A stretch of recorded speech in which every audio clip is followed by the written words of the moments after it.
Now, while we are talking about the fourth wave feminism on the present day, it can be taken as a fourth wave.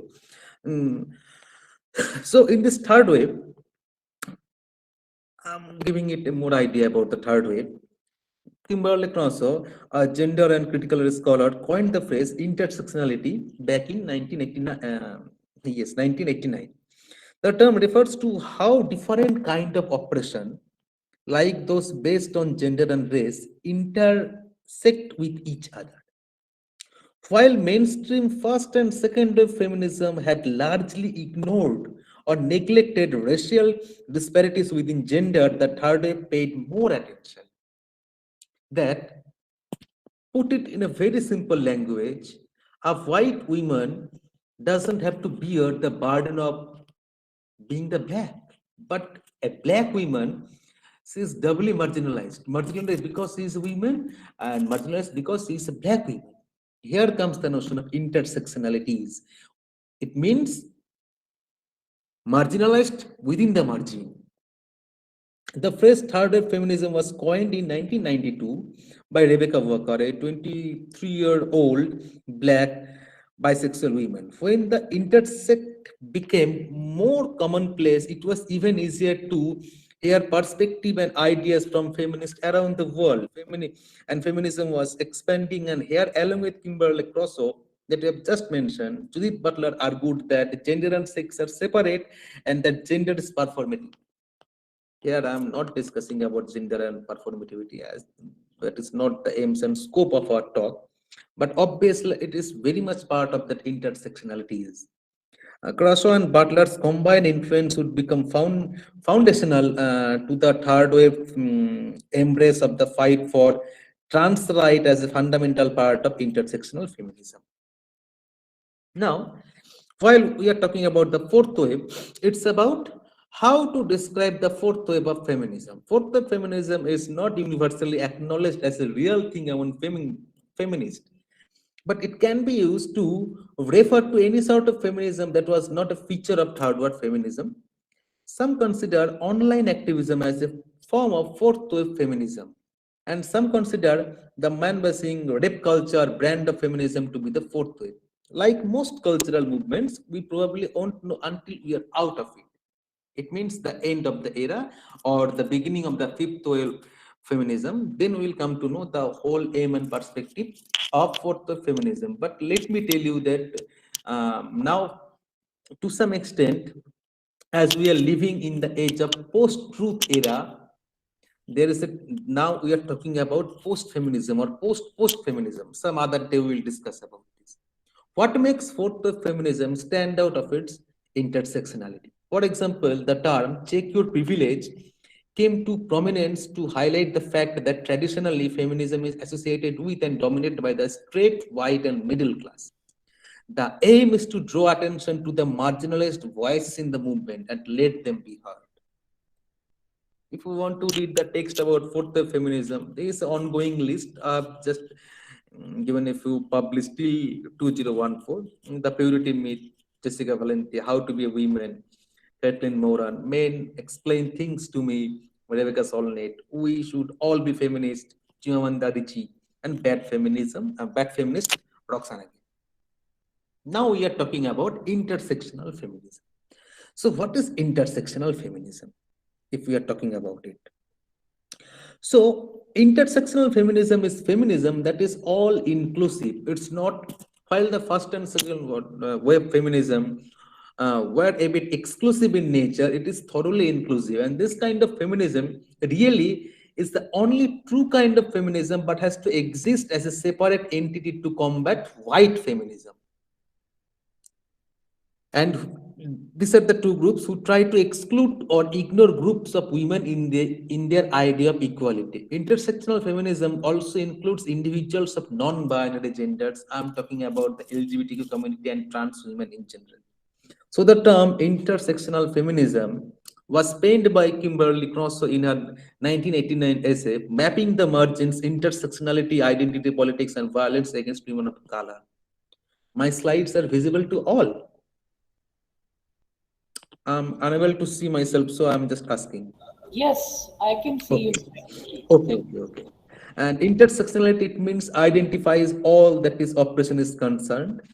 Misogyny, hatred of women, misandry, hatred of men. Intersectional feminism is the study of women's overlapping identities, and the women's rights movement was born in 1848 when a convention was held in Seneca Falls, New York. So while we are talking about intersectionality in feminism, it's what Kimberly Crenshaw has stated in her essay published in 1989 that the view that women experience oppression in varying configurations and in varying degree of intensity.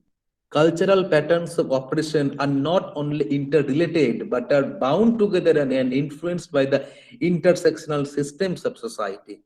What does it mean? It means intersectionality is about fighting discrimination within discrimination, tackling inequalities within inequalities, and protecting minorities within minorities. It means what I am talking about, that while the whole domain is under one particular segment of the society is marginalized, white women are not so much marginalized like the black women. So it's about women within a marginalized community are further more marginalized. So what is feminism? Feminism is about the belief that women, and so what's the difference between feminism and intersectional feminism? There must be some difference. Let us just read it. Feminism, it means that the belief that women and men should have equal social, economic, and cultural and political rights. While intersectional feminism, it thoroughly means that the view that women's experience oppression in varying degrees of intensity depending on their class, race, gender, trans or cis, it may be, body ability, sexuality, and faith. It's a movement that defends the right of self-identifying women of all faiths, abilities, sexualities, and social classes. To some extent, if I am talking about since while I'm discussing this talk and while we are discussing it, particularly for the community or the students of yours that are basically from the Muslim background. So if I'm talking about the case of India, or to some extent the case of other South Asian countries, unlike Bangladesh or Pakistan, where you are the majority, in some places where you are the minorities. So first of all, people are in the marginalized condition when some other religious groups are in majority to some extent. So the marginalized women or the marginalized people in general, I'm talking, if for the Islam or if for the Muslim people, they are not only marginalized, but they are also marginalized because of their religion. So this is what I'm talking about, the class or the religion. It means some people are doubly marginalized. For India, it's the Dalit people. They are marginalized not only by class, but also by race. And the women, they are marginalized by class, race, and gender in both the cases. If a trans woman who is a Dalit by her class and caste, then you can see that she is marginalized from various perspectives. This is what intersectional feminism talks about. So intersectionality plus feminism, it's the intersection of caste and gender. Me Too movement in India was iconic, but left out many women from lower caste and class. Dalit student Raya Sarkar's list of harassers in academia was largely ignored. Intersection of sexuality and gender. A queer woman likely to face discrimination due to her gender as well as her sexuality. Not enough or thorough laws that offer them protection and equality. Intersection of ability and gender. Disabled women are caught in a cycle of lack of opportunities as well as gender discrimination. She is she is disabled, at the same time she is not getting enough attention because of her gender. So the body and the gender both are working to make her cornered in certain circumstances. So intersectional feminist alliance, it means that is first coined by a feminist, is the belief that there should be political, economic, and social equality between all genders. Being a feminist means you are committed to this cause and advocate for equality for everyone. And the alliance group, it means the intersectional feminist alliance group. There is a group of people who are united in a common cause. This group can include people from different background, races, gender, etc. But all members are focused on a united goal. So the intersectionality, while we are talking about from a black feminist perspective, basically intersectionality was the term coined by a black feminist scholar, and it was propagated and theorized by other black feminist scholars, but it is thoroughly misrepresented in other European countries or in other southern countries and um, other communities where white people or white feminist thinkers have explored this term from their perspective, and while discussing those terms from their perspective, they have excluded black feminist scholars. They haven't cited black feminist scholars, and that is the point of departure. That is the debate. That this is the part that is thoroughly talking about non-white women. White women have taken a firm grip on it and misrepresented it and misunderstood and manipulated the overall idea to certain extent.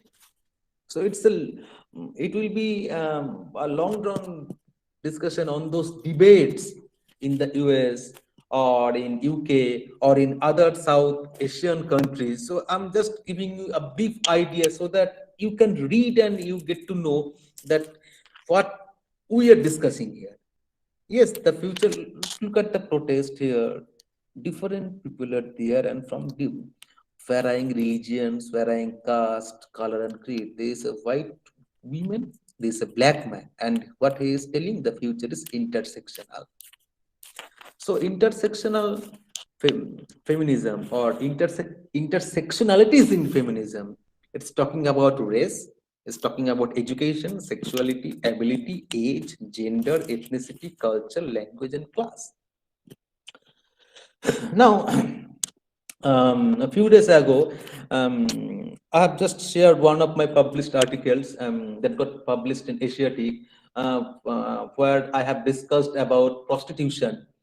There, to some that paper is explicated from a different perspective, from a bodily perspective, bodily violence and feminist theories on prostitution, or rather, I have tried to come up with my own vision of prostitution.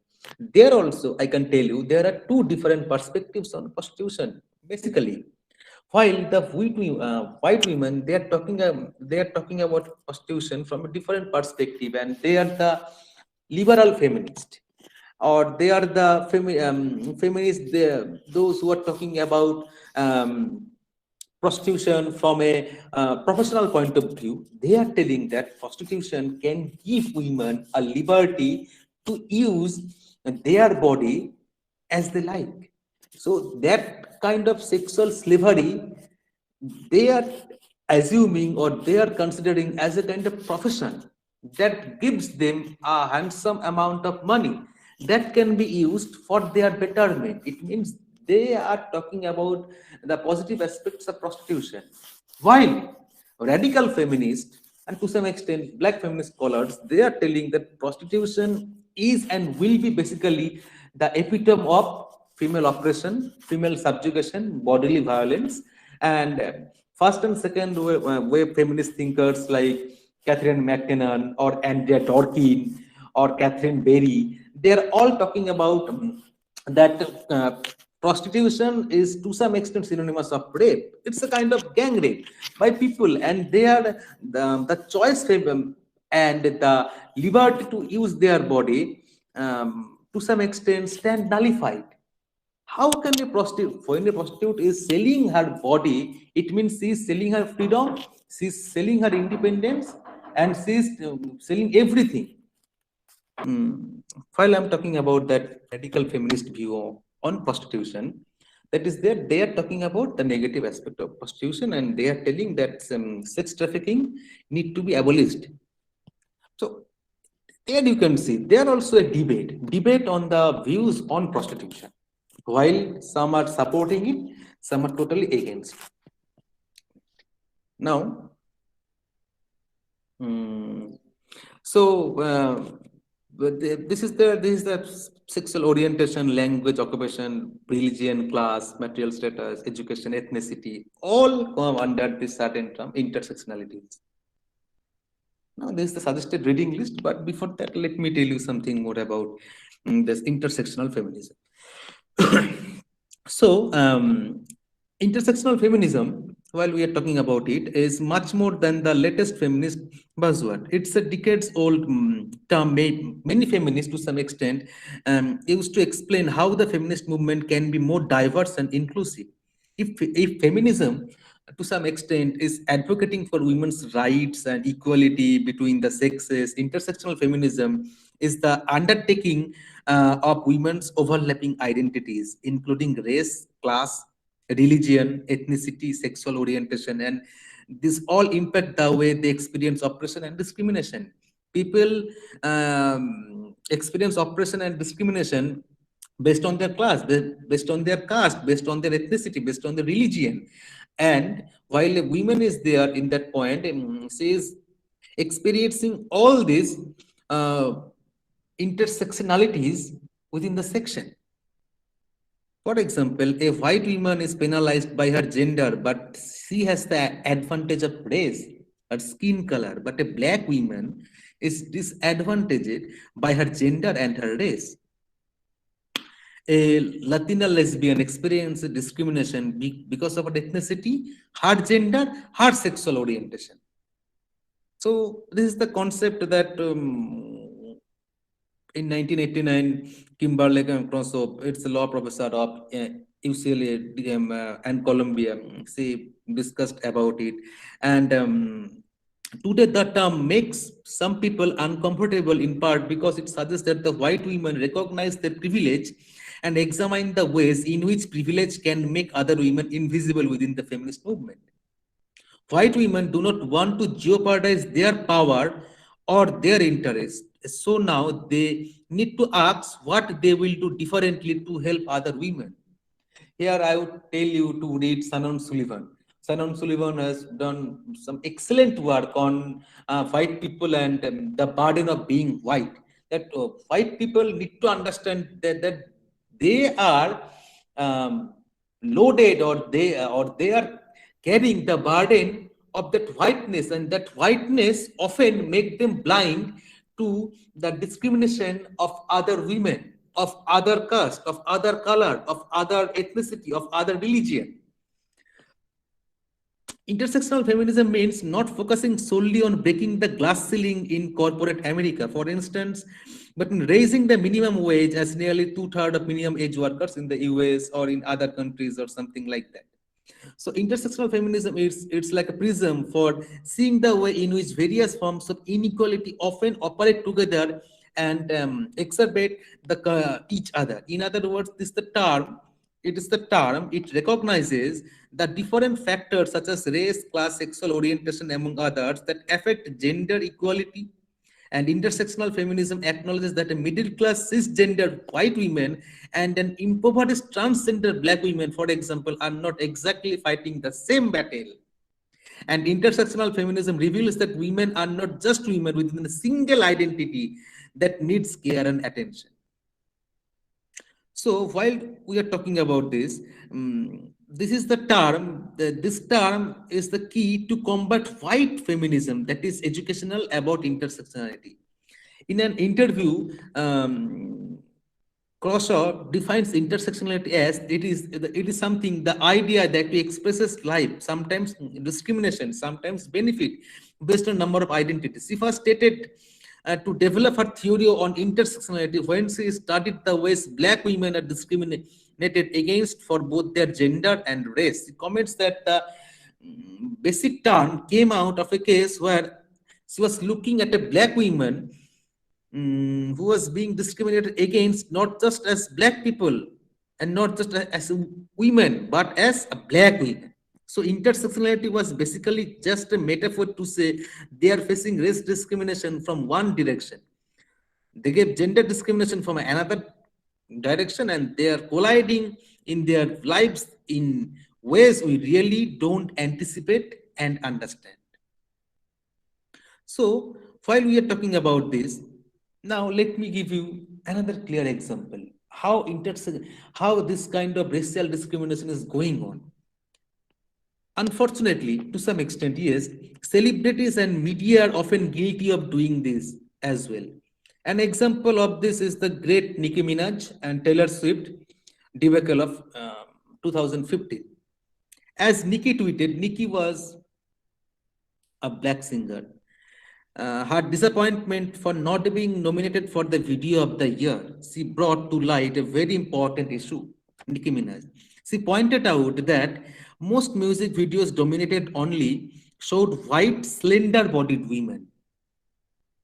Taylor took this as a personal dig and sent out um, the now infamous tweet in response. Instead of using her voice to recognize the prevalent problem Nicki was discussing, Taylor became defensive and claimed Nicki was putting women against women. Eventually, the feud came out to an end when Nicki had Taylor join her on stage for her performance. But this exchange can still serve as a reminder of how important intersectionality really is. So, this is the case where a black woman is not getting the due recognition that she deserves, while a white woman, being a woman, she is getting it. This is the problem. This is the problem that intersectional feminists are talking about. So, to some extent, um, it has become a commonplace within feminist theory to claim that women's lives are constructed by multiple intersecting system of violence. This insight that oppression is not a singular process, it's a binary political relation, but is better understood as constituted by multiple converging and interwoven systems. Oppression can be done from various perspectives: race, class, caste, religion, gender, ethnicity, sexual orientation, and so on and so forth. So, intersectionality is offered as a theoretical and political remedy to what is perhaps the most pressing problem um, the contemporary feminist thinkers are facing: the long and painful legacy of its exclusions. Intersectional theory, to some extent, has been celebrated as the most important contribution that women's studies has made so far, and the influence of intersectionality has extended beyond the academy to international human rights discourses, as reflected by the references made by the United Nations Beijing Platform for Action in 2000, and the Committee on the Elimination of Racial Discrimination in the same year, and the EA and UN Commission of Human Rights. They are also discussing the term. Croshaw, in her several publications, has already expressed her dismay while even stronger terms, claiming that she could hardly recognize the concept because its meaning had been so distorted or inverted through unfaithful or careless reading by white feminist thinkers or white feminists. Crosshaw's concerns have been echoed by many other scholars working in the burgeoning field of intersectionality studies, particularly since it has wafted over to European shores to the US, and the radical beginning have been obliterated. The subject for whom it was initially intended, marginalized women of color, has been displaced. Black feminists have not been properly cited or represented and acknowledged, while white neoliberal European feminists have usurped all the credit for intersectionality as theory.